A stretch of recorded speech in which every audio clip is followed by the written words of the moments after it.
Chapter 2 चल रहा, second chapter, Sankhya Yoga अथवा Atma Yoga. It goes by two names. Atma Yoga, uniting through the understanding of the self, uniting through the understanding of ourselves, our real identity, our true identity. Yoga, becoming one with, welding with, joining, re-identifying reformed identity. That's Atma Yoga or Sankhya Yoga. So the analytical, empirical understanding, building upon the knowledge of your from the past. Comprehension, uniting through comprehension, properly understanding with logic. So that's this path, this second chapter. Last time I'd mentioned that it's one of the longest chapters, the second longest, very long, several verses, 72 verses. Also one of the most prominent ones. We've covered all that. We've talked about that last, I think we've gone through 12 verses, but we also took a very long time to set the context for this very important chapter. And so I'm not going to go back to visit that, but just for memory refresher, the name and the purport of this chapter. And so we'll pick up on number 13. Again, we'll use for reference the Eknath Ishwaran's BhagwadGita to read the translations. Like in the Hindi one, I read that the other Gita, the Hindi Gita. And so 13, I will say a little bit, read Sanskrit and then Hindi and English. Try to sink it in. Three is a good number. 3 times might do it. Dehe asmin yatha dehe kaumaram yauvanam tatha तथा देहांतरस प्राप्तिर धीरस तत्र न मुह्यति. 13वां श्लोक. जैसे जीवात्मा की इस देह में बालकपन, जवानी और वृद्ध अवस्था होती है, बुढ़ापा होता है, वैसे ही अन्य शरीर की प्राप्ति होती है. उस विषय में धीर पुरुष मोहित नहीं होता. And as the same person inhabits the body through childhood, youth, and old age, so too at the time of death, he maintains another body. The wise are not deluded by these changes. Simple sa logic hai. This is the yoga of logic, logical comprehension, analytical study. It's not very complicated. Dehe asmin yatha dehe. Deha is mortal body. Asmin yatha dehe. So yatha is like. Kaumaram, yauvanam tata. Kaumar is just like a teenage. Kaumar is a teenager. Yauvan is a young one. Adolescent, a young, and then vruddha. Adulthood, mature adult. So just as when I was born, when you were born, we identified with me. When we were a little kid playing in India, wherever we were born and playing with rocks, paper and scissors, rocks and sticks, gilli danda, marbles, whatever we were playing. There was that me. I am this, I have this many marbles. I scored this much, I am on this team, this, that. There was that definite me. Distinctly remember going to school, teacher said this and rode a bike. That was the me, but it was such a little me. And then I grew up just as you grew up. And there was the youth, and there was the wind filling this sock and blowing. That was also me. What happened to the prior me, the little me, the marble playing, and the bat ball wielding? What happened to that me? Well, that was the same me. Now riding a bike, now chasing after girls, and now worrying about college admissions and this, that. It was the same me. Or was it a different me? That was the same me. When did this switch happen? When was the switch flipped? there was no switch to flip. There was no moment when the switch was flipped. Then what happened? How come you're so different? You look so different. You talk different. Your voice even started to sound different. You no longer liked what you liked in childhood. You picked up some other habits. You look like an entirely different person. And why do you say that it's the same me? Well, it is the same me. Well, then when did the change happen?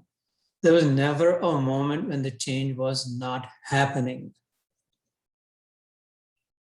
The change was constantly happening.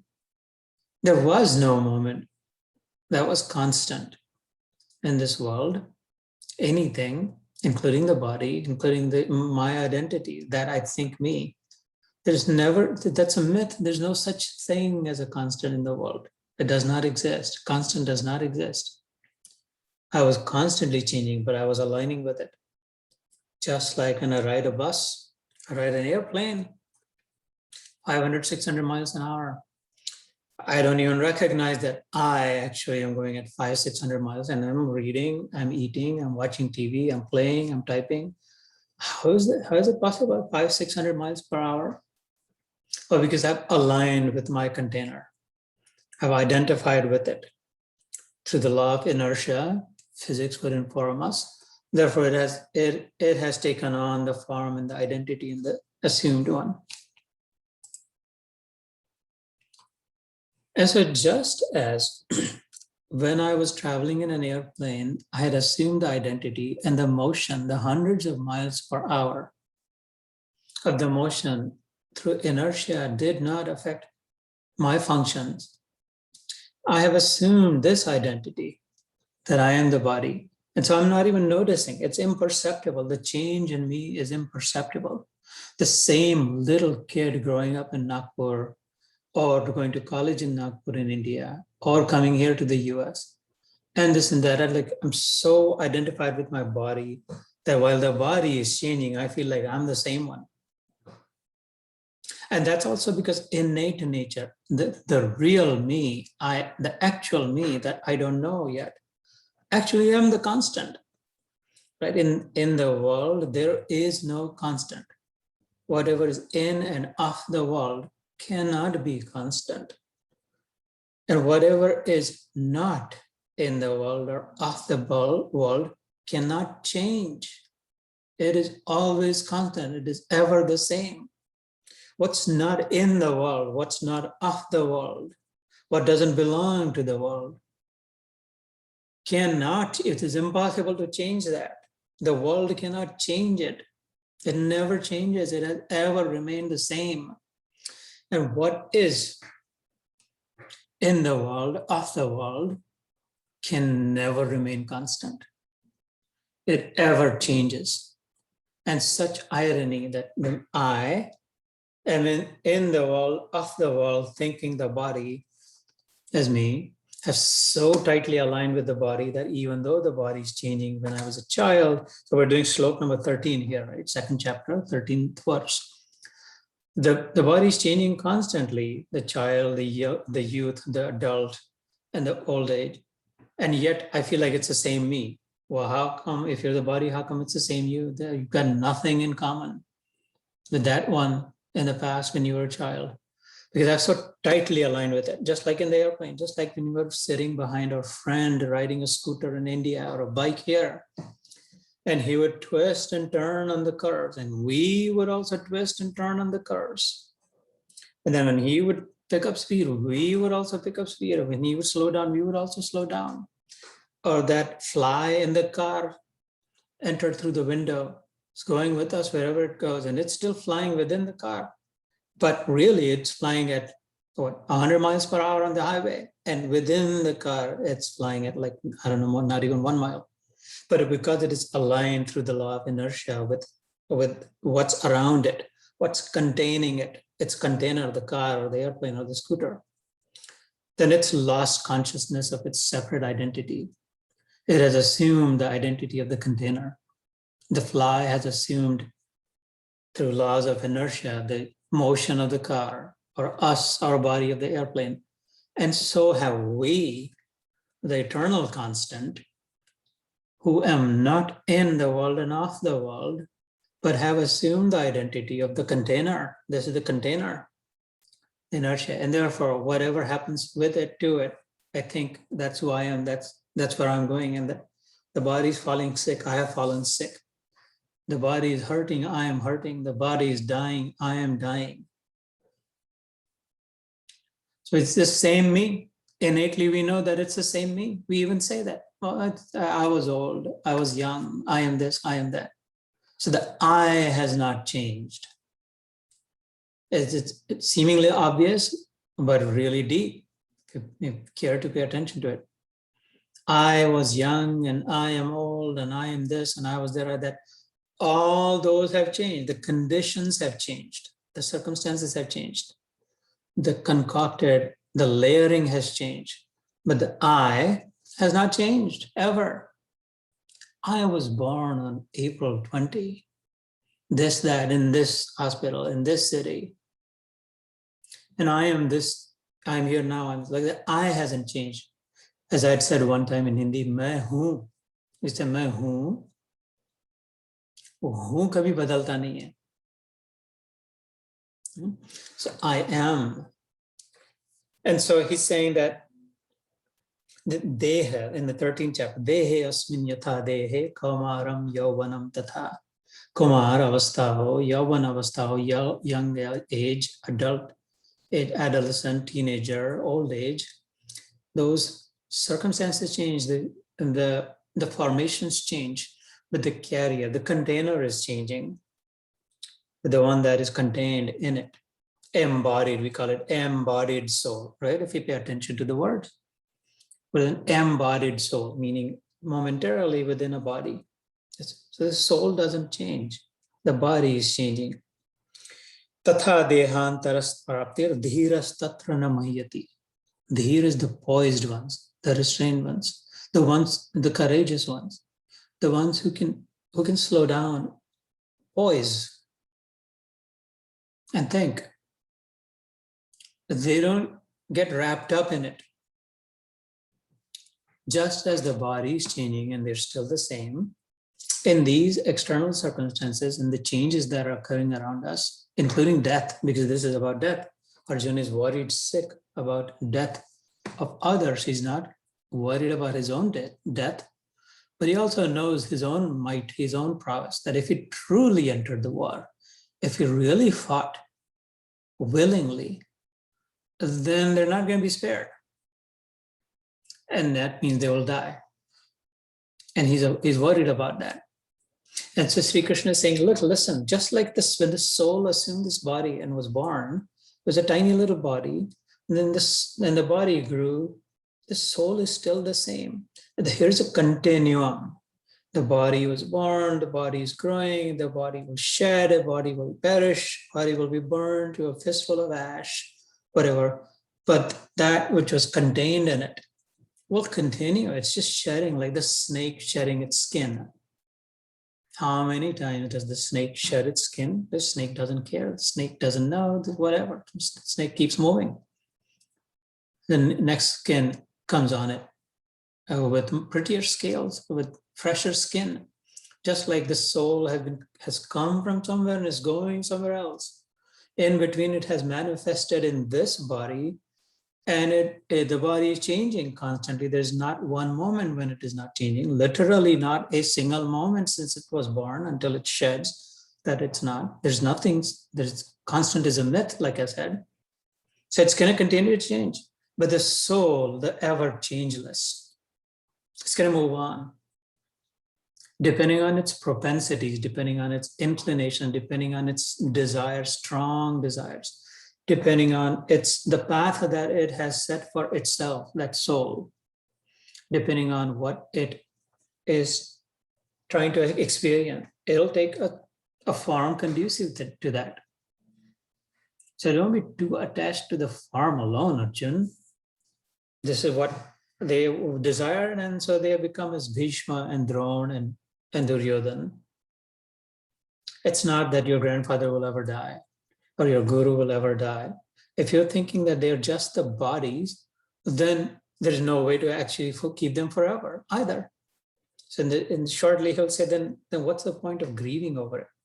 You might remember that slide in which it says there's like a single PowerPoint slide in which it says if you have a problem in life, if you're faced with a problem, this is an ISKCON slide, like a Hare Krishna slide. If you have a problem in life, is there anything you can do about it? And if the answer is no, there's nothing I can do about it, then why worry? Well, yes, there is something I can do about it. Well, then why worry? Right? Either way, if you have a problem in life, if there is nothing you can do about it, what's the point of worrying? And if there is something that you can do about it, then what? Then do that. Why worry? It is, in a way, it is kind of like that. That this is going to, if whatever is born is going to die. So if you think like in a physical logic sense, there's no point in stressing over that. You're not going to be able to keep them. No one is. But if you spiritualize your vision, last time I had said, if we simplify our logic, purify our heart, and spiritualize our vision, that's what the Gita does. By the time we reach the 18th chapter, the promise of the Gita is that the logic will be simplified. It will not be concocted, complicated, just hairball logic. All the what-if scenarios, if then but, will subside, and there will be just one truth, very simple, sweet, clear truth manifested. Heart will be purified. It will be rid of motives. The freshness, the ever freshness, the joy, the perfume, the fragrance of selflessness, of motive-free life, living motive-free, will awaken. And the vision will be spiritualized, in which we will be able to clearly see. There will be no way to unsee. It will not be possible to not see the one and all, the oneness in all. And that's when real life begins. So he's saying that if you only see it from a physical sense, that which is born is going to die, then why worry? If you spiritualize your vision, then you know that the spirit never died. It's just a container that's breaking. And so even then, why worry? Right? So that was the 13th shloka. No one's gone anywhere in the real sense, and the body will never stay here in the real sense also. So number 14 is matra sparshasta kaunteya shitoshna sukhadukkadaha agama apayano anityam tam titikshasva bharata. So we'll read it in Sanskrit, we'll read it in Hindi, we'll read it in English, and then we will decode the complex and lift up the purport of it. Hey Kunti Putra, Bharata is one of Arjun's name. Bha is our pragya, or intuition, the faculty of understanding, reasoning, rationalization that's in our head, that part of the brain. I mean, that is rata, is indulging in truth, indulging in spiritual indulgence, essentially. That when you combine those two, that becomes Bharata, Bharat. Spiritually indulged intuition is Bharat, which is why Bharat is called a Shreshta, like a superior land. In the days of yore, folks born there mostly indulged in spirituality. They found joy in it. They really celebrated the unity of life. They cherished the common and all, rather than focusing on the diversity. Their vision was not divisive. Their intention was unitive principle, focusing more on what we have in common and building from that, rather than cutting out like what's uncommon, how we're different, and then fighting for that. And hence Bharata. And that was one of Arjun's name. So Sardi, Garmi, or Sukh, Dukh. Well, Arjun's name was Bharat because there was the emperor Bharat, after whom this land was named Bharat. Arjun was born in that clan, in that Gotra. But he was also spiritually indulging. So सर्दी गर्मी सुख दुख को देने वाले इंद्रिय और विषयों के संयोग तो उत्पत्ति विनाशशील और अनित्य है, इसलिए हे भारत उनको तू सहन कर. Now I know that we'd said that in the second, we don't necessarily want to go verse by verse, But I also said that the second chapter is all too loaded to just skip a lot of the verses. So we might skip some, but again, I don't want to shortchange you. So this shlok loosely translates into English like this, loosely because there really is no way to fully properly translate Sanskrit into English. We have to reach for words that come closer to it. Even Hindi doesn't do it full justice. Nothing. It's an irreplaceable language. It's like a computer language. You can, if you write a program in a certain language, you can create something similar in a different language, a different software, but that exact thing can only be achieved by that exact word, language. When the senses come in contact with sense objects, a person experiences cold or heat, pleasure or pain. These experiences are fleeting. They come and go. Bear them patiently, Arjun. So matra sparsha astu. Matra is the elements, the higher elements. There are 5. Right?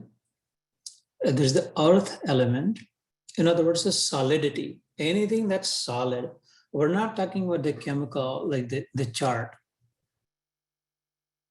of elements, the 153 or however many now are. We're not talking about the individual elements here. Those are too small. We were talking about the macro, not the micro. The micro is included in the macro, is it not? A breath of air, single breath of air, is already included in this room full of air. The room full of air is already included in the cosmic air that it is. And so when we talk about the cosmic air, it includes that and the air that's in the room and the air that I'm breathing and the air, in fact, that's in my belly or in my chest or my lungs right now. And so Gita takes us to an uber level, the higher, which is why it is able to give us the higher perspective, rather the highest perspective, in which there is no way to just be very limited and constricted and narrow-minded, because it shows us the grandest view. It puts us on Mount Everest and look around 360-degree vision, you'll see the truth as is. When we're climbing a mountain, when we're at the foothills of a mountain, at the base camp, near the Himalaya, all we see is whatever is in front of us. We don't see anything around it, adjacent to it. As we start climbing the mountain, we start seeing more than just that. We perhaps see a few more degrees to the left and a few more degrees to the right. Now I'm seeing more, broader. That was there, but there was actually more. That was only in the context of the more. And then when I climbed even more, guess what? My vision broadens. I see even more. That was there, this was there, and there's more. So now I'm maybe seeing 270 degrees vision. And when I get to the top, in a manner of speaking, then I see 360 all around me. I see everything that was behind the mountain. When I was at the base, I now see, because I'm on the top, I see the left, right, over, sideways, and under. And that's the glory of the Gita. That's the glory of knowledge. That's the glory of comprehension, all around vision, all around view. And so here, when we're saying matra, sparshastra, we're not talking about sodium or chlorine, or just that potassium. Of course, those are all in there. But we're talking about the 5 gross, the grand elements.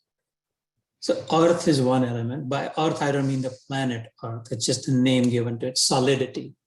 Prithvi tattva, jise kehte hain. So it's anything that's solid. On any other planet, on Mars, there is Prithvi tattva. I don't mean Mars. There is earth on Mars. There is solidity on it. Jala tattva, fluidity.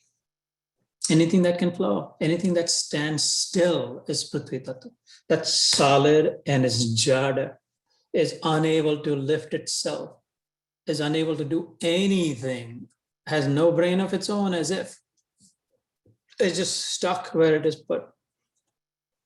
Fluidity is a little more mobile, has a little more intelligence of sorts, that it knows how to flow, it can flow, because it is willing to let go of its solidity, of its nature, of its being, it's willing to be unstuck a little bit. The stone is totally stuck and therefore cannot move. Lava, molten stone, is willing to let go. It's unstuck, so it flows slowly, but it can flow. So Jala Tattva is fluidity. Teja Tattva. These are the matras. He's talking about matras for Shastra. Kanteya. The enthalpy in it, the heat energy, the energy, in other words, in it. Everything has some energy in it. Nothing can exist without some energy in it. Last time I'd mentioned, and scientifically speaking, everything, including us, my hair, and us, and our teeth, and that it's just a combination of energy and intelligence. That is all there is to it. And by that, I don't mean in a belittling way. I mean in a fantastic way, an amazing way. Wow, I am nothing but a fully flowing, powerful, pure combination of energy and intelligence. So is a grain of salt on any beach. Energy and intelligence. The electrons know the pattern. They know how to rotate around it. The nucleus knows how to hold together in it, with it, the protons, electrons. The crystal knows how to form the crystal. All of that. Carbon knows in which form to become a diamond, in which form anthracite, in which form charcoal, and all of that. It pre-programmed knowledge. There is one species, there's one form in which there's some basic pre-programming and then full freedom given to exploit that knowledge and that ability and that skill and that intelligence. Sky is the limit. Go as far as you want to go. Do whatever you want to do, conquer everything. And that's this form, the human form. Dogs are pre-programmed. Cats are pre-programmed. A mango tree is pre-programmed. A parrot is pre-programmed. A whale and a shark is pre-programmed. The seaweed and the marijuana and everything is pre-programmed. They don't have a choice. There's intelligence in it, super intelligence in it, but it's pre-programmed. That intelligence is also in me, and it's somewhat programmed. And then the majority of it, I've been given freedom. What do I want to use it for? What do I want to win today? What do I want to conquer? So energy and intelligence by itself is helpless. What can it do without energy? I've been given energy also.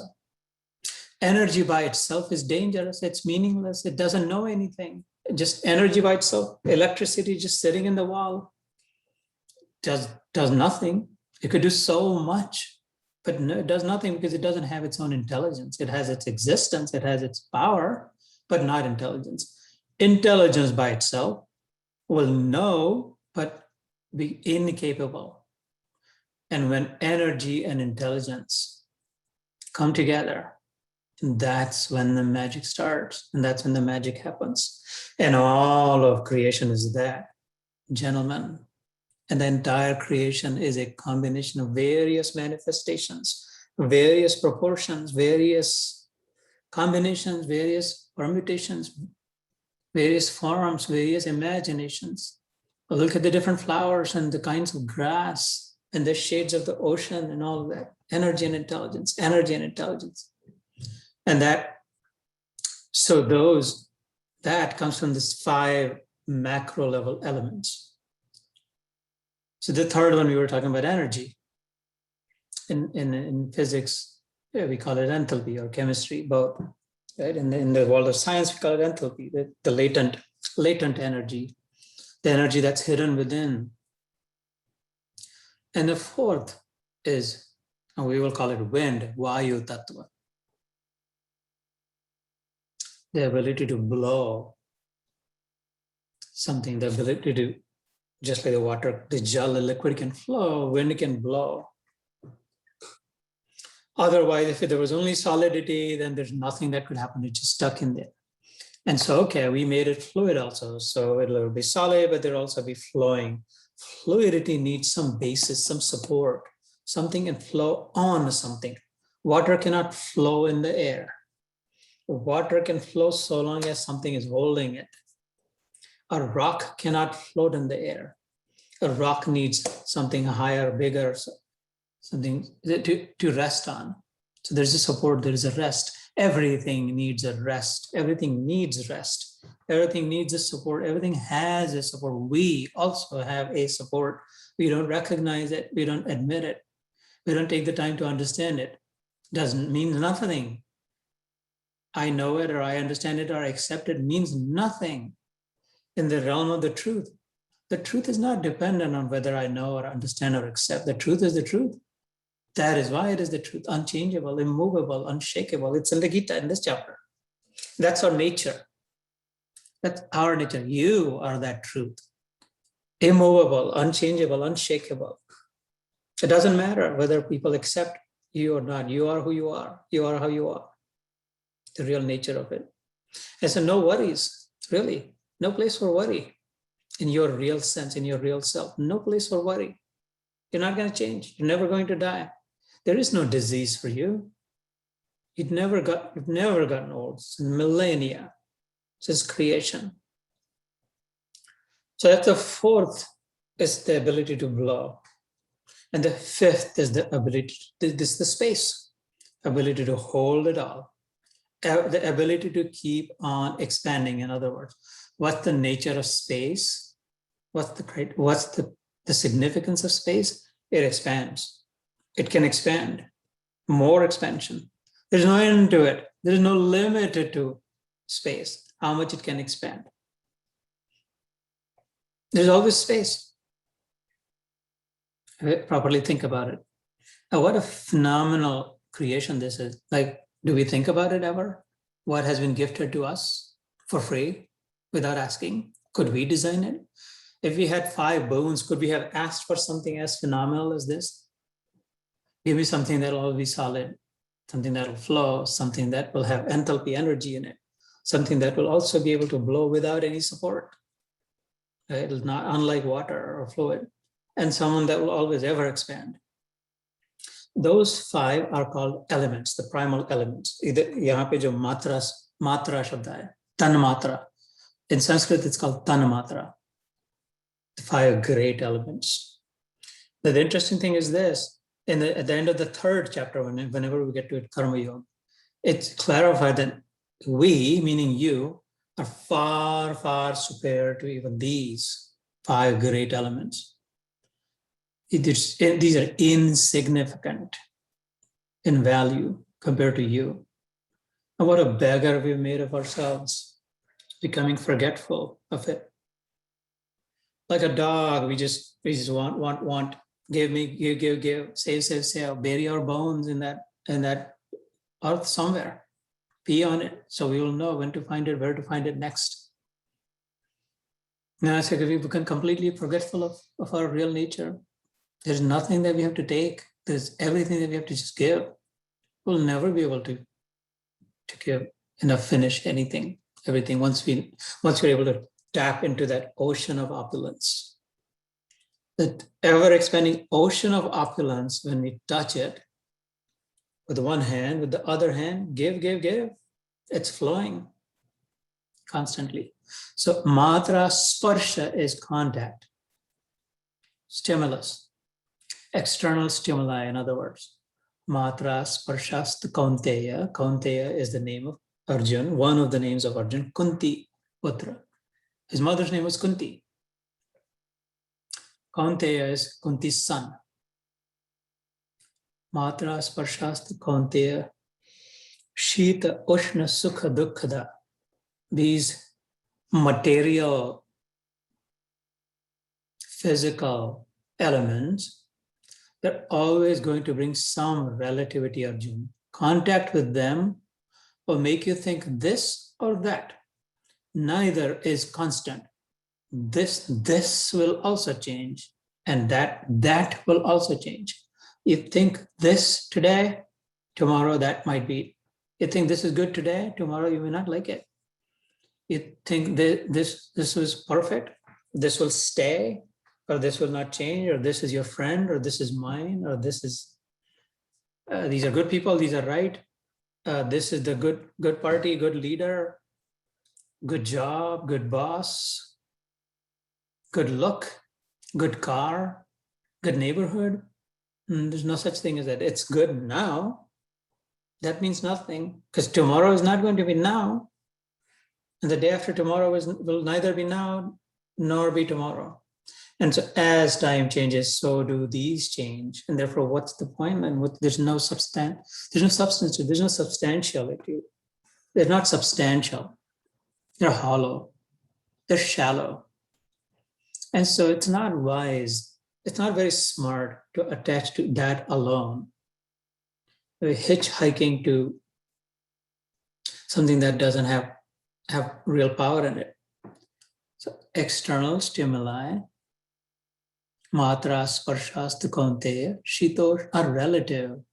Shitoshna sukha dukkhada. Sometimes it will be cold, sometimes it will be hot, sometimes it will feel pleasing, sometimes it will be unpleasant. It was just so hot, and the same place, same house, in the same neighborhood. God, it's so cold. I wish this cold will go away. I wish it will cool down a little bit. It's gotten so hot. What gives? You haven't changed. Your home is the same place. Shita, Ushna. Shita is cold, Ushna is hot. Sukha, Dukkha. Same wife, same husband, same neighbor, same brother, same partner, same boss. They're so good, so sweet in the beginning, and now, not now. Or we were like enemies before, and now we've become really good friends. These change. These are impermanent. These are changeful. They're not constant.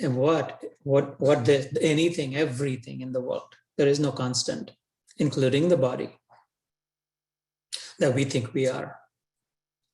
Shita, Ushna, Sukha, Dukkhada, Agama, Apayano. Agama is aane wale, those that come. Apayana, jane wale.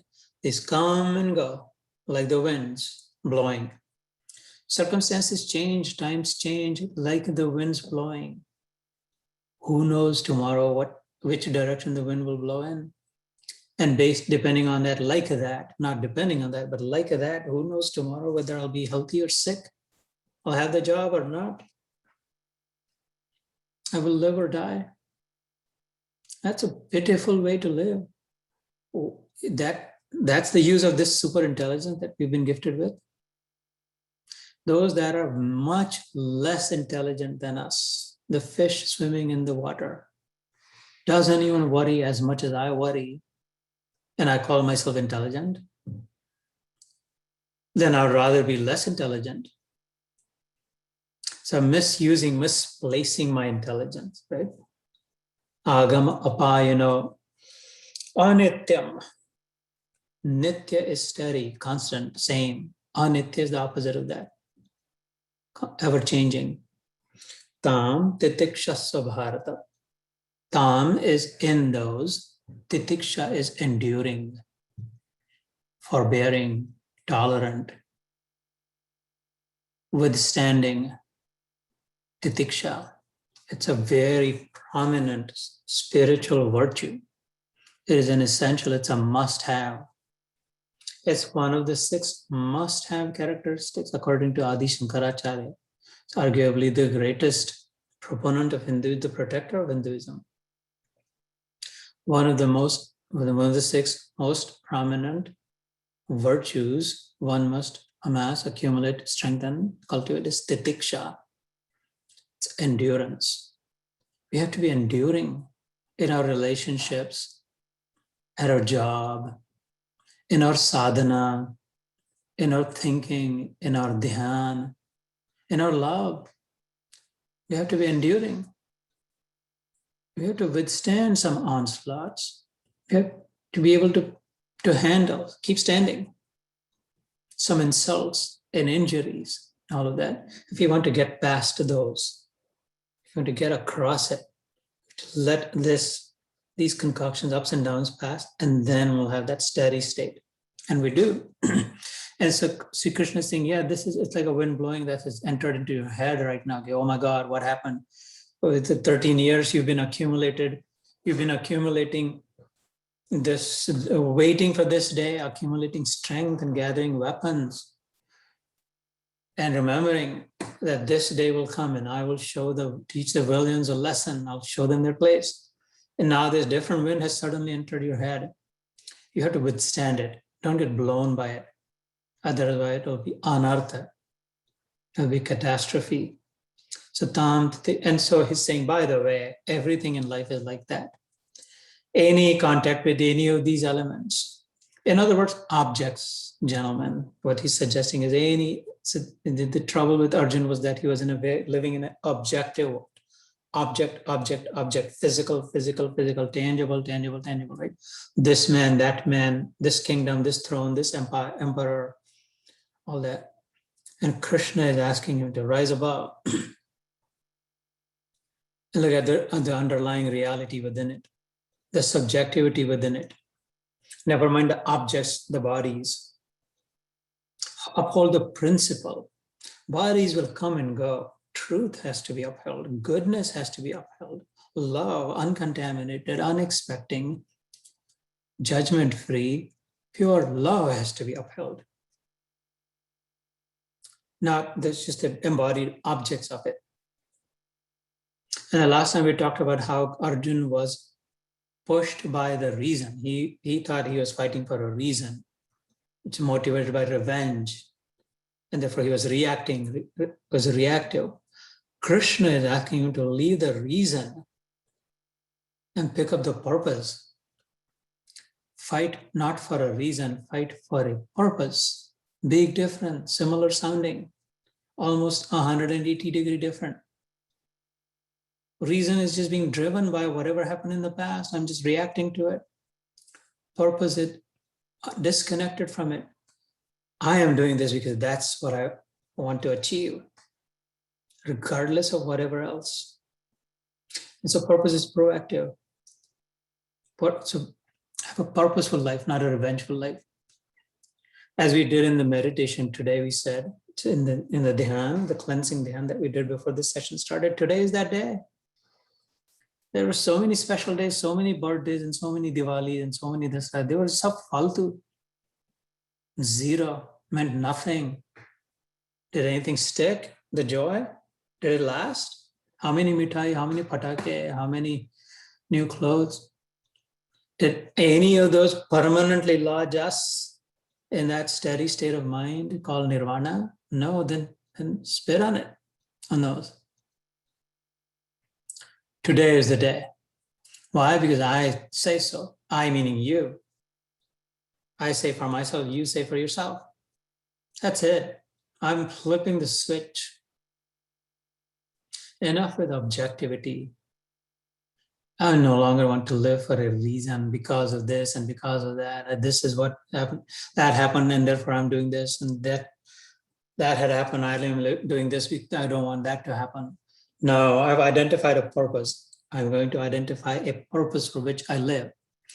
In one of the sessions, I think Ashwini Bhai will remember, one of the conferences that was held a couple of weeks ago in India, that asked for an English 1-hour session, in which I just for the hook, as a hook, I had said to them, I'm going to give you an app at the end of this session. And if you download that app, it'll take care of all the other trashy apps within you.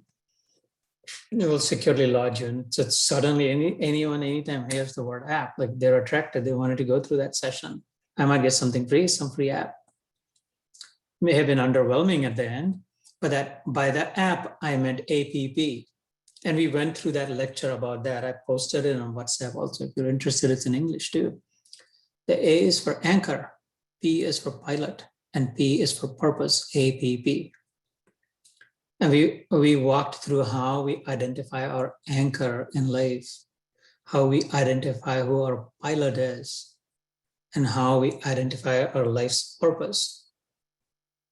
And I'd given several tools in that session and said, you have to find your own. My anchor cannot be your anchor. It can be, but it doesn't have to be. The best anchor for you is the one that you pick, that you choose, that you think will work for you. Not someone gives it to you. Some guru or some santa or some shastra says, oh, take this will work. It doesn't work. But when you discover your own anchor, it totally works. It totally works. And so on this journey, fortunately, I discovered my anchor. Same thing with pilot. You have to find that one which you fully trust, completely trust, so much so that you become forgetful of everything else. I have nothing to worry about because I found my anchor. And that I found my pilot. That pilot's going to take me through the storm. And then, so the rest of the life is worry-free. What do I want to do then? Well, find a purpose in life. What do you want to live for? You want to live to collect more bricks, more logs of wood, more metal, tin cars, containers? You want to live for more synthetic clothes, more shoes? You want to live for more haircuts and styles again and again and again? Or you want to live for just filling the belly with more rotting food that in after 72 hours, you'll just spit out or leave out all that? Is that the purpose? Or more what's called a degree or a diploma or a piece of paper? More salivating in front of the boss so he would throw some more silver bones on you? More promotion, more like what? In the end, will all of that not be a fistful of ash? What's the purpose? So fortunately, I was brought to the purpose also. And I give myself only as an example with the hopes that this would be encouraging, that there is a way. So dhyan, the practice of meditation, is my anchor. It does not let me sway, it does not let me go too far out. It allows me to never get lost at sea. You might go a little bit here and there, but it is always secure. Krishna is my pilot. And this is not some emotional drama. This is after very, very careful, insightful, incisive ascertaining, checking out, study, right, over the years, fully using science to examine, fully using physics, biology, chemistry, and everything else. Also, Krishna is my pilot. Meditation is my anchor. Gita is my purpose. I live for it. Job or not, I mean, that just keeps the lights on. I don't care if the job is gone, my pilot's going to take me through. I'm not worried about who will keep the lights on. I've identified my purpose. So I'd encourage you that these do not have to be yours. This anchor or that pilot or this same purpose, it does not have to be that at all, but you must have one if you're a human. I believe you are. Dog doesn't need a purpose to live, or a pilot, or an anchor. But even still, they manage to live a worry-free life. A man should have an anchor in life, a purpose in life, and a pilot that he can trust fully and completely and not have to worry every single day, nail-biting, hair-raising, what will happen, what will happen. And so he's saying, as long as you're just completely just being drawn by these elements, the objective world, as long as all you care for, all you want, or you're attached to, all you're obsessed with is elemental, the objective world, solid, liquid, external stimuli, dependence on it, you can never have your peace. You must keep running, chasing after the mirage. Matra, sparshasta, kaunteya, shita, ushna, because those are relative, Arjun. They're relative. Last time we talked at length about the absolute, the realm of the absolute. You are from the absolute. You are from the world of the absolute. Your nature is absolute. You'll never feel good and right and at peace in the world of the relative. You have to discover in the middle of this change, what is that? That's that constant. Otherwise, it'll always be, well, this is a hot what? Hot compared to something. Cold what? Cold compared to something. This is good. Well, good compared to what? That's bad. Bad relative to what? It's all relative. There's something worse than that, something that better than that, something colder than that, and something hotter than that. Then what's the point? Shitoshna Supadakada Agama Apayana. And we were not able to hold on to it. It's not that we are able to forcibly bring something, and it's not that we're able to forcibly keep something. It comes when it comes of its own volition. And it goes when it has to go of its own volition. What do I mean by that? It, everything, any object, anything in the world. we're fooled to think that, oh, I brought it, I earned it, and I'm keeping it. That's the fool's gold, as it is called. In the 18th chapter, when we get to that, Sri Krishna talks about 5 principles through which we have whatever we have. One of the 5 is the doer, the karta. And we say, well, I earned this, I built this house, I have this degree, I do this, I do that. And he's smiling, say, yeah, if you do everything perfectly, flawlessly, which is impossible, by the way, in this world. But if you manage to do it, then you can take 20% credit for that success. Why 20%? 1 in 5. That's 20%. The 4 other forces are constantly doing their job perfectly, flawlessly, which is why this 5th one, you, the doer, was able to achieve what success you think you achieved.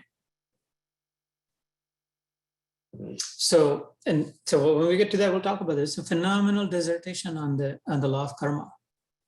Who is the actual doer? How do things happen? How do I get what I get? All of that.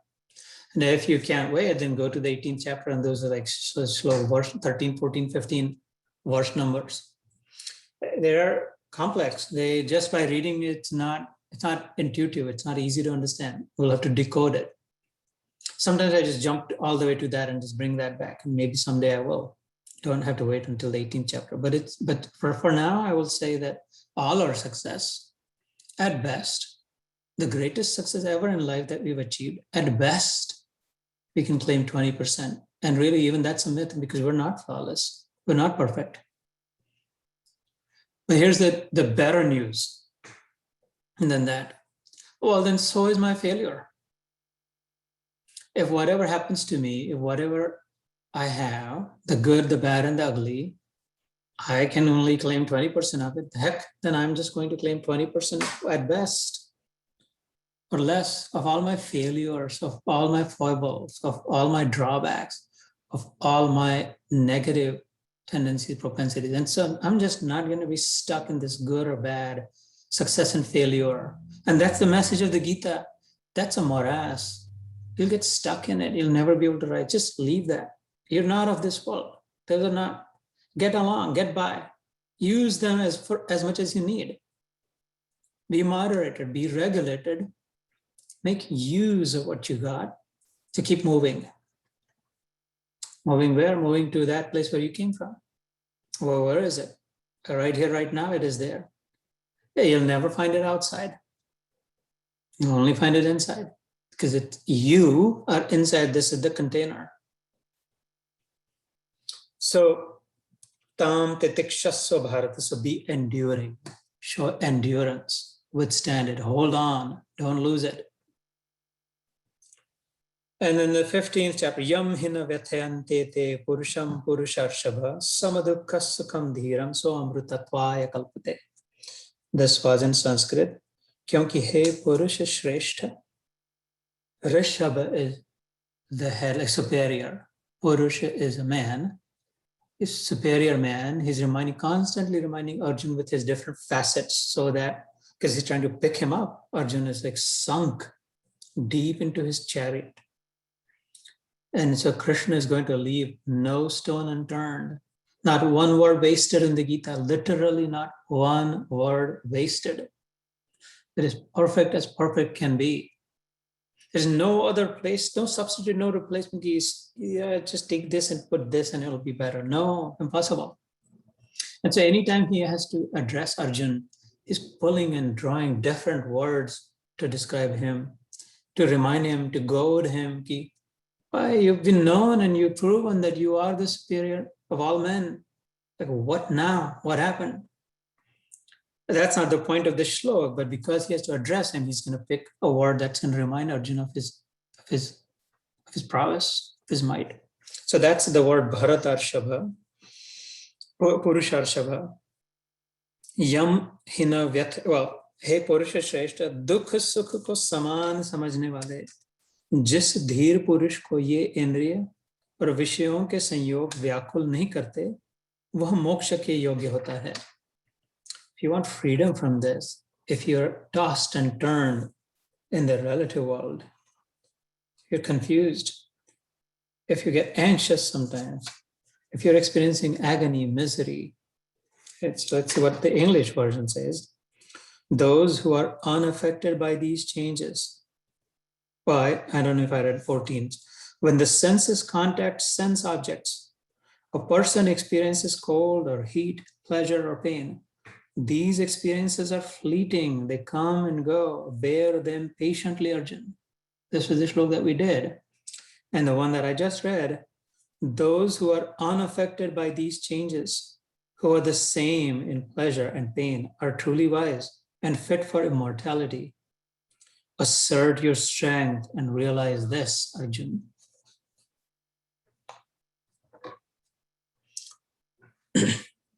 So, yam hi na vyathayante te. Yam is that one. Na is not. A vyatha is wasteful, remorseful. Wastefully remorsing, unnecessarily remorsing is what's implied by vyatha. Vya is spending. It's a vyaya. It's like expense. Vyavasaya. We invest something, we spend something with the hopes of gaining something else. Therefore, we call it vyavasaya. So wherever the word starts with vya, it is spending. Vyatha. Our original nature, we're wasting in vyatha. Remorsefully wasting or wastefully remorsing. Yam hi na vyathayanti te. Purusham purusharshava. A real man. Arjun, become a man. Be a real man. A real man does not remorse. There's no place for remorse in a real man's chest. Purusham purusharshava. Remorse is different from regret, by the way. Two different words, very different meanings also. Sama dukkha sukham dhira. Sama is same, even, equal poised. Sukha dukkha.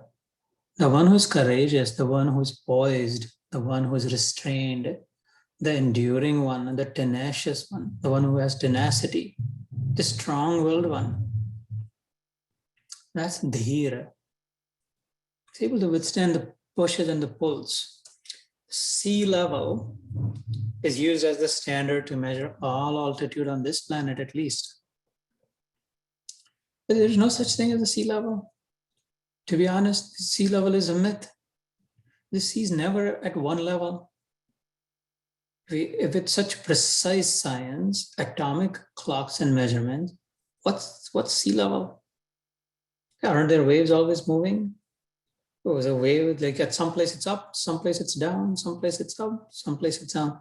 Yeah, but if you think of the sinusoidal wave, if you remember again, electricity, the peaks and the valleys, there is that axis that cuts through it, and that's sea level. And the theory is that, yeah, they negate each other. The positive amplitude is washed off by the negative amplitude. And therefore the net effect, the profit and loss, net income we call it. So much revenue and so much expense. The difference is my net income. In pocket mein kya gaya? Right? So no profit, no loss, that's net is zero. And so is this world, he's suggesting. You've gotten so many pleasures. You also have been inflicted with so many pains. You've been insulted so much, so often. You've also been praised frequently, so much. You've gained a lot and you lost so much too. You've enjoyed and you've suffered as well. You've been young and now you're old. You had the strength and now you experience weakness. You're honestly, sincerely loved. You also experience betrayal. You honestly loved. You also betrayed. You did. This is the truth. And so because we thought we're of the world, we are in the world. I'm the body, I'm the mind, and therefore I'm just flowing wherever the waves are flowing. The net, Atma kya raha? What were you left with? Net is zero. So what kind of business is that? No profit, no loss. It got by, it kept the lights on, you fed your body, sure. You were able to somehow feed the body, pay the bills. But all that happened was the body became old and the body's going to die. What was the net gain? All the clothes hanging in the closet and the food rotting in the pantry or the freezer. What is the net gain for you, not for the body? Sama sukha dukham dhiram so amrutatvaya kalpate. The second line of this verse saying, the one who's able to see through that alone has the potential, the chance to reach immortality, amritatva, amarata, death-free, deathless. How would you like to be deathless, death-free? Today is the day. How would you like to experience that in your own dhyan? My words will do nothing for you. I tell you right up front. My words will do nothing. These are mere reminders. I'm just beating the drum like a madman to draw your attention. Come here, come here, come here. There's something happening here. Whatever is happening, what is it? You will have to understand it. The understanding comes from within. Comprehension is within, inside. You'll have to devote. If you don't like being devoted to God, to Krishna, never mind that. Devote to yourself, brother. You're the same God. It's okay if you don't go to the temple. It's okay if you don't ever put a glass of milk on that shivling or whatever. Devote to yourself. It is first lakshan, sign of a devotee is wanting to spend time with, wanting to sit down, calm down, listen. So I'm encouraging you, all three brothers, listen to you. You listen to yourself. Listen to the inner voice. He's right there. He's in you. He's with you. He is you. How much more can I tell you? What else can I tell you? No one, no santa, no guru, no shastra, no dharma. No, you'll not find it superior, bigger, better truth. This is the final truth. Supreme. You are that. Tat tvam asi. Go inside. Care for you. Pay attention to you. Listen to you. Sit down with you. Look at you. Think about you. And now I'm talking about you. I am not talking about your body, the container. I'm not talking about your mind. I'm not talking about your limited brain. I'm talking about the unlimited you. Your body is limited. It will perish. It is small. It's visioning as it is. Your mind is unstable. Your intellect is limited too. I'm also not talking about your breaths. They come and go. I'm talking about you. If you can tap into you, your job is done. You have just become immortal, forever free, established in your Satchidananda nature. Sat is existence itself. You have then experienced how you are existence. When is there a question of whether I will exist or not? You are existence. You have just known your identity as Chaitanya, as consciousness, knowledge itself. Where is the question of what else should I know? Do I know this? Do I know that? You are knowledge.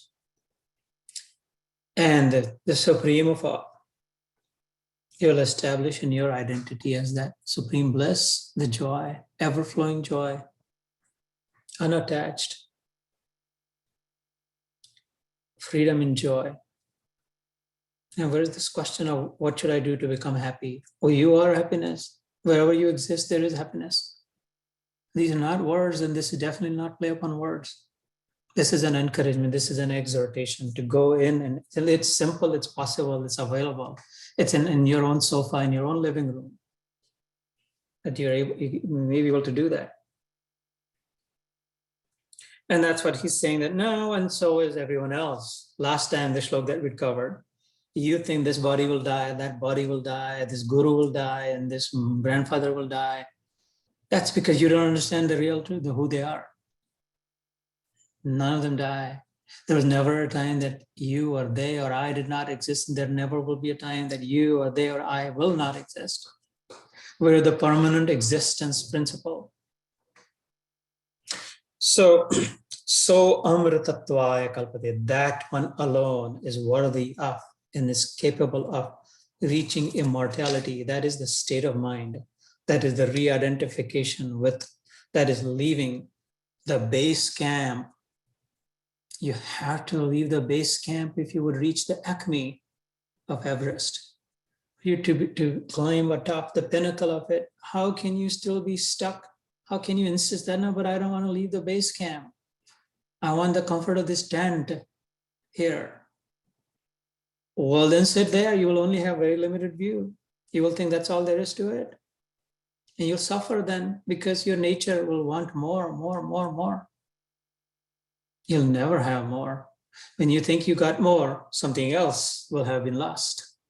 Net will be zero. If you really want more, get to that place where there is abundance, is infinitude, not even abundance, unlimited. And identifying with it, it isn't even something separate from you. It is the same. I know I'm talking like this crazy talk. There is one with you, it is you. So maybe I'll stop here, but like people start hanging up. So number 16, let's do one more maybe. Let's see, one or two, however many we get to, and then, because I do want you to keep coming back in a couple of weeks again. So this is one of my favorite verses, by the way, number 16. I really like this a lot. It's just so loaded. Na sato vidyate bhavo, na bhavo vidyate satah. Ubhayoropi drishto. Well, let me just read in Sanskrit. Sanskrit ho gaya, Hindi and English. असत वस्तु की तो सत्ता नहीं है और सत्य का अभाव नहीं है. इस प्रकार तत्व ज्ञानी पुरुषों द्वारा इन दोनों का ही तत्व देखा गया है. Let's see what Eknath Ishwaran, how he translates it. The impermanent has no reality. Reality lies in the eternal.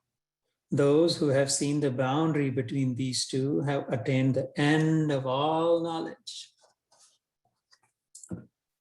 Even that doesn't do justice to the real purport of it. That's very superficial still. That translation, it's one of the best that I've found in English.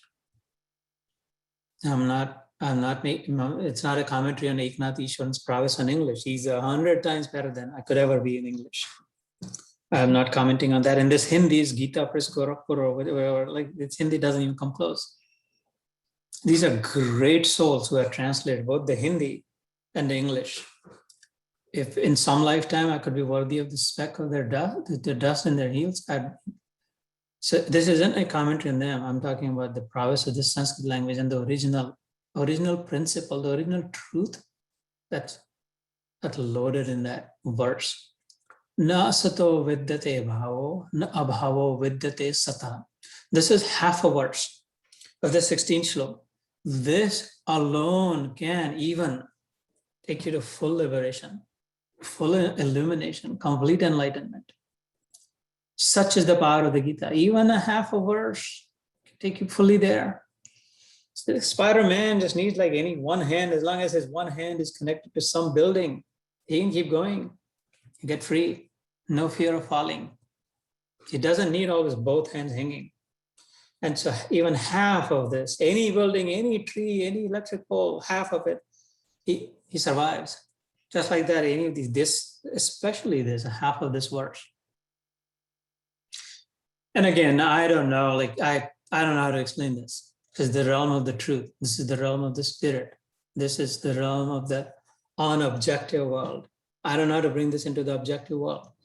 make a feeble attempt, and I'm inferior at that. If Ishwaran failed and Sridhar Swami failed here, who the heck am I? So, na asato vidyate bhavo, na abhavo vidyate satah. Asat ki satta nahi hai. That which does not exist has no reality to it, has no power of in and of itself. So the only way I can explain this is by trying to give you some lame examples, several example after example, to try to bring you close to it. In Sanskrit, in logic, Nyaya Shastra, there's one called Arundhati Nyaya. There's one way to logically show, and then the way it goes by, when trying to show someone some really feeble, faint-looking star, Arundhati Nakshatra. It is such a big sky with thousands of stars. How are you going to show which star are you exactly pointing to? And then when you say, okay, well, do you see that tree? Yeah. Do you see that branch on the right? Yeah. Through that, do you see this like a set of stars? Yeah, I do. Do you see that brightest star from that? Yeah, I do. Okay, now to the right of it, do you see like a medium twinkling star? Yeah. Now go right below it. You'll see a faint drop of light. Oh yeah, I see it, right? That is Arundhati Nakshatra, the illuminated body. Otherwise, it's hard to show like what's where. Like that, I may be able to give some example. Well, that you will have to do the seeing. No matter what examples I give, the seeing, the sight is yours. You'll have to exert the effort to see it. And that will come from within. Oh, the eyeball saw it, but the experience of seeing was inside, like that. It's called Nyaya Shastra. There are 6 Shastras, 6 categories of 6 bodies of knowledge in Sanskrit literature. Shat Shastra, it's called. Shat is 6. Nyaya Shastra is Mimamsa, Ved, Puran. So Nyaya is one of the 6, from which this is a thread that I just that I just shared. So these are highly technical. These are not of the fools. It's certainly not for the fools. They knew what they were talking about. This is a tiny film fabric I pulled from that Nasha that's loaded in itself, and that's not even the superior of them all. That's it's what the logicians resort to.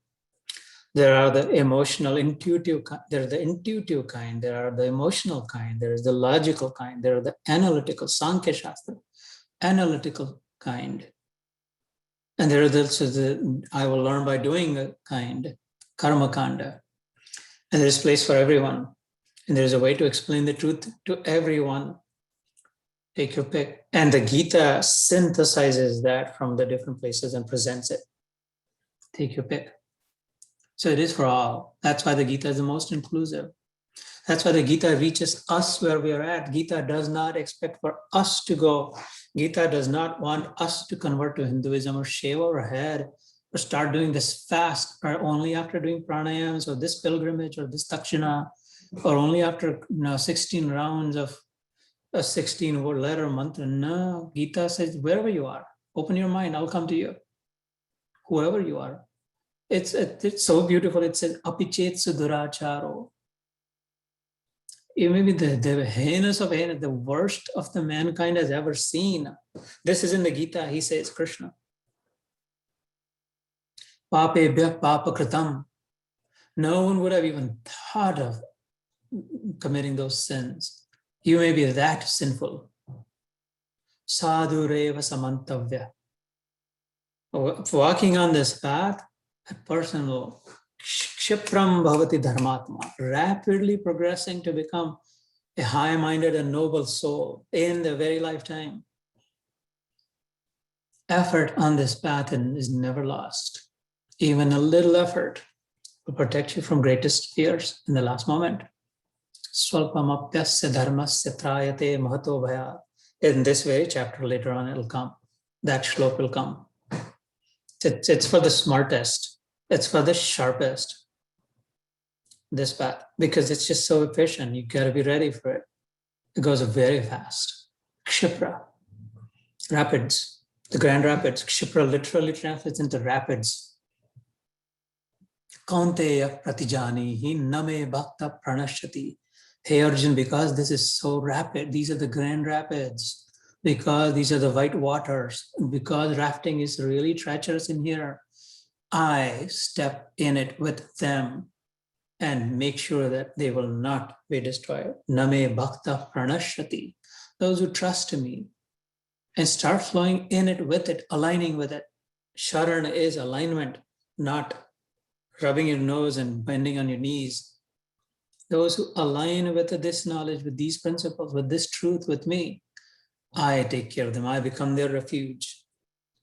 And I make sure that they cross over safely across the rapids. Who is ready? Who's willing? Who wants to jump in it? Gita is flowing. Behti rahi Gita ki Ganga. So that is why I picked this up, by the way. I checked out many different paths also. So I was trained as an engineer. Efficiency is the name of the game for an engineer. Gaining the most, exerting the least is what the design intent is. And so I'm not interested, don't have time to try this and do this and that. And by His grace alone, I stumble upon this, Gita. It just takes everything that there is and just presents like a small, beautiful bouquet in our hand. So what does this mean? Na sato vidyate bhavo, na bhavo vidyate sata. You've heard this example. So let's start somewhere. An example that you may have heard less frequently from me. Sorry, my fuse blows. I feel like where should I begin? Okay, let's start with some example. The moon is shining, the full moon, beautiful moon, lovely, wonderful moon. Grateful that someone is doing arti, someone is doing this, and the moon, Purnima, Amavasya, all that. There is poems written on moon, this, that. Moon is considered the god, and moon like Navas and this, that. Moon has zit light of its own. Moon has no light of its own. Moon has zero for what it is praised. Moonlight, moonlight, moonlight. Beautiful moon, white moon, lovely moon, blue moon, honeymoon, shining moon, whatever. Moon is dark as dark gets. It is all the mercy of the sun. The sun shining on the moon that it is merely reflecting. Now, it is also the grace of the moon. It is definitely the glory of the moon. There is a good reason why moon should be worshipped, that it is keeping all the scorching heat, absorbing in itself and only passing on the soothing, cool, white, bearable. And that too at a time when everything else is dark. When there is no chance for any light, the moon is being gracious and saying, okay, I'll take the heat and I'll reflect the soothing, cool, white light. So thank you. All glories to you, moon. But I don't want to also be bamboozled thinking that moon is the original. It's a moonlight. No, it's a sunlight. Moonlight does not exist in a way. It is the sunlight that is being reflected. And the sun is not doing any special favor to moon, and the moon has not earned any, moon is not special, that it has earned some spatial status, favor from the sun. It just happens to be in its path. Sun is giving to everyone and everywhere and everything equally, must, unbeknownst, uncaring, just sun's existence alone is lighting everything around it. It's the nature of sun. Sun is made of light. Sun's presence itself is light, moon or not. So as far as light is concerned for us, in the solar system, it is from that. The light bulb, if your logical brain is distorting, hold it. All the energy that is coming in the electricity, the light bulb, the tungsten wire, electricity flowing and it glowing, all that electricity is coming from some fuel burning somewhere. The fuel is either renewable or fossil fuel. If it's renewable air, it is coming from the sunlight, solar panel. If it is wind power, the wind is blowing only because the The sunlight is heating the air up, which is wanting to rise and causing disturbance.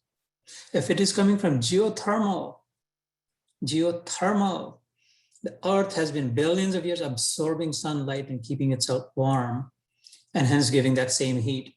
If it is coming from the fossil fuels, the wood and animals, so all the petrol and the gasoline and the rockell and all of that, it's just dead matter, organic matter that once was living matter, living because of the sunlight, all trees, all plant life. And it cannot escape from the sun as the source of power and energy. So don't you tell me the logic of, oh, what about electricity? What about my bulb, the battery? Well, if you have some, call me separately, we'll get to the end of it and trace it back. The point of this is that alone exists. In a limited example, this is not a great example. This is not a very good example, but it starts to drive the point, the light. When I see a rope, a thick, big rope in the porch, and I think it's a big old snake from somewhere, cobra, how did it get here? God, I don't want to open the door. He might enter the house. In the morning, seeing the light, the snake might disappear, and that's when I'll open my door. And in the morning, I open my door and I say, it was that rope that I had forgotten. It's a rope, it's not a snake. All through the night, that fear of that which does not exist, the snake, it actually did not have any power.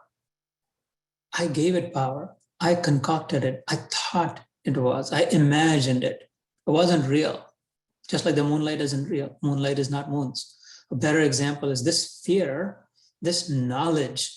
I thought, I know there is a snake. This knowledge was not real.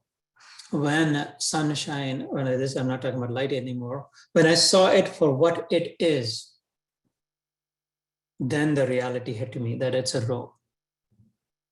The fear had no existence. Na asato vidyate bhavo. The rope always existed. The knowledge that this is rope always was the truth. In dark and in light, in day and in night. That alone was the truth. No matter what I thought of it as, no matter what I took it as. I take a gold biscuit to India and make a ring and like a nose ring for my wife, and then all of that. In it, they all existed then.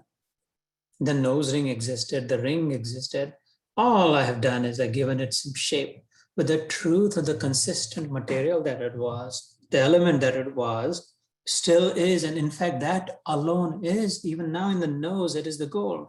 In the ear, that is the gold. And on the wrist, it is the gold. Yeah, I call this nose ring and this earring and this bracelet because it's this shape and this form. But the truth has not changed. Its original form hasn't changed. Truth always exists. There's no such thing as a nose ring in reality. It's really, in its truest form, it really is gold alone, as though. The waves in the ocean. Waves don't exist. There's no such thing as a wave. There's no such object as a wave. There cannot be separate from its own original substance. You'll never find waves just strolling along on a highway, going for a walk in the neighborhood by itself. Their existence is imagined, not real. Waves never exist. Its substance alone always does. The water. Therefore, we look at the waves, we tolerate the waves, but we don't get bamboozled by the waves. We don't ignore what it is made of. The water ever existed. The waves formed and deformed, Not sure if it's the same wave, not sure if it's the exact same amount of same drops of water. In fact, those who know the wave theory, right? I know Vanessa that would, the matter doesn't move as much as the energy is transmitted alone. It's interesting, very few people might know this. Wave theory, the matter itself, the water that wave isn't the one that's moving as much. It moves a little bit. It's the energy that in it that's being pushed, carried to the matter that's next to it. That is pushing, transmitting that energy to the matter that's next to it. And we think it's that same way. It's the energy that's moving, not so much the substance that's carrying it. So, and that always exists. The water always existed. The waves were formed and deformed. In the dreams, the rich and the powerful man in my dream, the one who held all the power, and the downtrodden and the oppressed ones. That powerful man in my dream never had any real power. Never had any real power. Not one bit of power. And yet it appeared like he has so much power. No, that did not exist. Never. Na sato vidyate bhava. Asatya ki satta nahi. That which does not exist has no power in it. The dream character in reality, in truth, does not exist, and therefore is powerless. It doesn't even have existence. How can it have any power? But greater truth than that, na abhavo vidyate satah. And but that which exists, there is no shortage of it. Abhav nahi hai. There is no scarcity of it. It alone pervades everything. And in my entire dream, I alone is filled and packed to the bone. So much so that nothing, no space other than me. Anywhere in the dream, the ocean and the mountain in my dream, and the birds and the bicycles in my dream, and every bit of it, I alone was packed. There was no place in my dream, no object, no human, nothing in my dream that I did not exist, or that I alone, anything other than me, had any place in it. Na abhavo vidyate sata. I am the sata. I am the existence. I am the truth in it. I am the dreamer. I am the powerer. I am the empowerer. I am giving it the power. It is my ability to dream. It is in me. It was in me. It is in me. It will be in me. Before the dream started, all the characters, if they existed, they don't have any existence. If they did, they were in me. They temporarily manifested in me, through me, of me, because of me alone. When the dream finishes, they also dissolve in me. There is no end to my existence, and there is no reality to their existence. And so I can give you more examples like that. So it is with this world, the cosmic dreamer, that beautiful one, that well-wishing Supreme Lord, that all-loving, that omniscient, the omnipresent, the omnipotent, omni meaning all-knowing, all-present, all-powerful, one in all, Vasudeva Sarvam. And I'm just a dream character. I'm trying to wake other dream character. Don't be so anxious. Don't be so attached. Don't get so miserable. Don't get so excited. Don't jump up and down. The more you do any of that, the more you'll become forgetful, the more you'll identify with that which you are not, and move farther and farther away from that which you are. Tat Tvam Asi. The 9 times there is an exhortation in the Upanishads called the Mahavakyas, the great aphorism, and the greatest of them all comes 9 times in the secret of the Vedic literature. What would you repeat to your child 9 times, or tell your husband or your wife or your friend, that who you care about? That you would say, hey, don't make sure you don't forget this, okay? Yeah, got it. And then a little while later, hey, you understood, right? You know what I mean, right? Yeah, no, I got it. And then the next day along, oh, did you write it down? I don't want you to forget it. And I got it. And you keep reminding, keep saying, because it is so precious, it is so important, right? When your daughter, you tell again and again, Or your wife might tell you again and again because you're forgetful. And this appears 9 times. Tat Tvam Asi. You are that. Your original nature called Sat Chit Ananda. Existence, consciousness, and bliss. That not bones, flesh, and blood that your container is made of. And so everywhere, just like in the dream, you alone exist, you alone pervade in this cosmic dream. It, the principle, alone exists. And so when the glory of it through the mercy, if a dream character is woken up, someone who is in a lot of distress, someone who is very ambitious. In the 7th chapter, he says there's generally 4 categories of dream characters that have a shot, that have a chance. They come to me to be woken up. Those are either the ones who are very distressed, artha, artharthu, those who are very ambitious, jigyasu, those who are very curious-minded, very, very curious-minded. I want to know, I want to find out the truth. And the 4th, those who actually know, already have known. Those 4, artha, arthartho, jidnyasu, jnani, cha bharatarshab, chaturvidha bhajante mam jananam, sukritino arjuna. These 4 kinds of categories, 4 categories of men, humans, align with me, ultimately reach me. And so if someone who was desperate, I was in that category. My desperation led me to ambition. My ambition made me extremely curious, extremely curious. And that curiosity brought me to a place where I can say, I know. I can't prove it. I don't care to prove it. But even if I did, I cannot. Because for it to be proven, you will have to know. This isn't about my proving or my knowing. Your knowledge is in you, within you. That will rise from within. So, artha arthartho jidnyasu jnani cha bharatarshava. So, you will then experience, you will know that alone exists. And then all worry dissipates.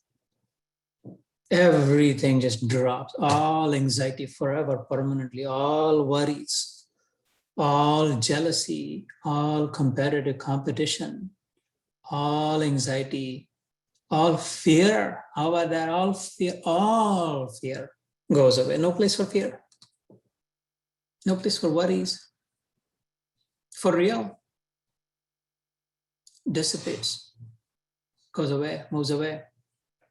In one word, all negativity is away and situated in positivity, truth, goodness, and love. Then that's when we become of giving and not receiving, not taking. That's when we become the humblest of the humble. That's when we become the most joyful of the joyous. That's when we become the most equipoised in the balanced and the regulated and the moderated. That's when we become the generous of the generous, only living to give. So, na sato vidyate bhavo na abhavo. We'll finish with this. 17th shlok starts with someone's name here, Avinashi. That name appears in the Gita. Avinashi, Uday appears in the Gita also. Ashwini appears in also. And the son, Arun, appears also. Jitendra appears also twice in the Gita. Vichitatma, Jitendriya. We're in good company, folks, here. So I hope that you take this seriously, this half a verse of the 16th half the shlok of the 16th verse of the 2nd chapter. Na sato vidyate bhavo, na abhavo vidyate sata. And then the second part of it says, Ubhayorupi, therefore, having sorted through this, gutti chodke, like disentangling the hairball, the mess, unentangling that. Which one is the black thread and which one is the white thread in this? If they were completely entangled, when disentangling, holding the two separate. This is the black thread, this is the white thread. Which one is the oil and which one is the water? And let it stand still and they'll separate.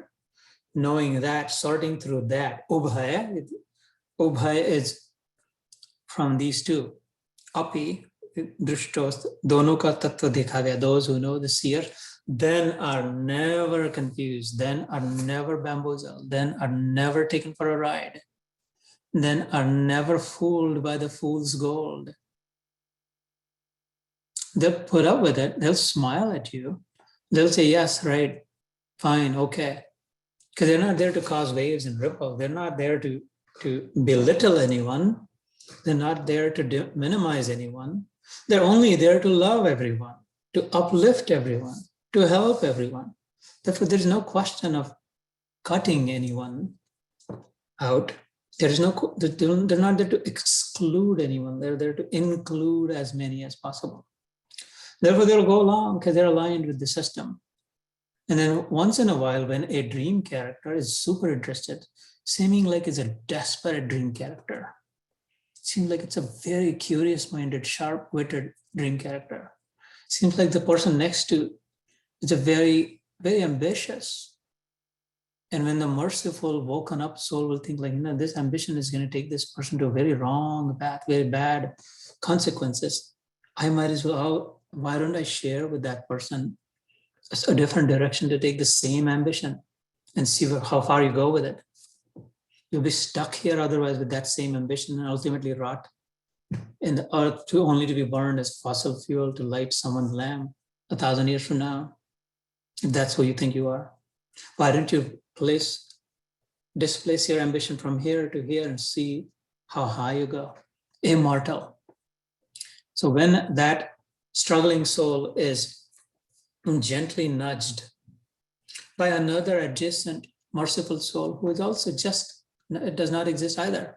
There's no glory of anyone in the dream, no matter how good. Oh my God, this is such a good person. They're like Santa. They're my gurus. They are this, like, they're God-like, they're men of God. This woman she can produce siddhi, she can give you like from her hands, any of that, all glories. This is the truth alone to the main source. Now their glory is that they were curious or they went to the right place and now they have become one with the source. And therefore, yes, they are God-like. The gurus and the saints are, yes, indeed, they are God-like. And we must worship them and we must fall at their feet. We must beg for their mercy and the dust of their feet. But because they are connected with, so long as they are connected with and one with and fully aligned with the source, because they've figured out the truth and they've just flown themselves in it. And that, just like the moon is glorious, the moon is worshipable because, right? So like that. And so the last line here says that those who are then able to sort through, they never fall for it. They're ever willing to wake up others, jagrati, those who are sleeping in this slumber. They're just indulging in this dream land, tossed and turned, up and down, loss and gain, insult and injury and praise, and me and mine and you and yours, and more and less, and this and that. They might someday say, no, listen, no, this just like slow down, calm down, poise, be brave, hold it. Don't get flown with it. Don't get blown by it. Go inside, see who you are. You're that steady rock, Gibraltar. These waves have crashed thousands of years and nothing is chipped away from you. That's who you are. Ashma, you're like a stone, immovable, immutable. Jai Shri Krishna Prabhu. I told you I cannot talk enough about it, and I cannot talk a lot any more sensibly about it. So then I will just stop.